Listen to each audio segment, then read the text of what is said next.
Hello, this week's lab report focuses around magnetism. The objective of this week's lab was to construct an experiment to measure the force between two magnets and to develop a mathematical equation for the forces as a function of separation.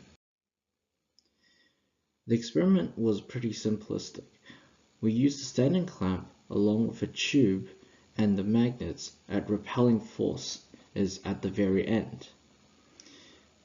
By doing this, we could drop down magnet balls affected by the force of gravity to slowly close the gap in between.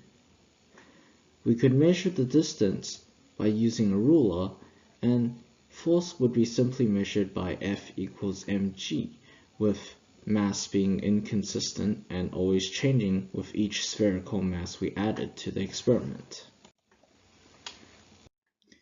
By completing this experiment, we got the following results, whereas the data points are actually a measure of how many spherical masses we have added to the tube in order to close its gap.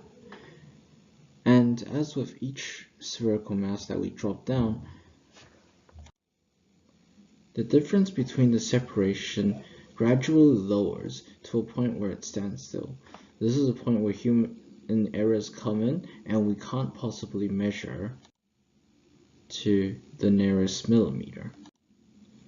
However, in doing this, we can measure the force given on the third one using this formula, which, since mass is constantly changing due to the addition of spherical balls, it simply needs to be multiplied by how many balls we need to add, and adding the original mass of the magnet multiplied by the acceleration due to gravity, which is assumed to be constant throughout the entire time.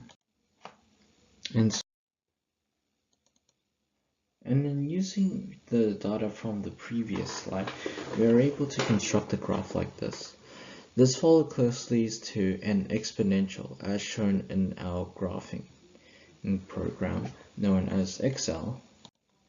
Although it is hard to tell, when the separation decreases, the force is clearly increasing, meaning the more metallic spherical mass we're adding to the experiment, it will gradually increase in force as the magnet's field will grow stronger. This repelling force will clearly stop when the two magnets touch, giving a maximum force while the separation being at 0. However, as the lab does not have sufficient enough equipment to conduct the experiment to this extent,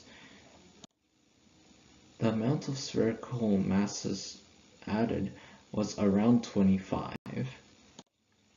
And as can be shown from the trend, it would take a lot more for it to be able to reach that extent. Some uncertainties were mentioned throughout this experiment, such as human susceptible errors. So the eye level at which we could see and measure the gap between the two magnets would be around 0.05 millimeters. At one point of the graph and data, it had always reached a stalemate of multiple stat points just at one point in the graph. Therefore, a video camera or a more accurate measuring device should be used next time to ensure that the data will be more consistent and less inaccurate. Another small factor would be the inconsistencies of weight. Although the scales were highly sensitive, there may have been a chance that it was off by a few grams, but this shouldn't have affected the experiment as much as it would have been in the fourth or fifth significant figure.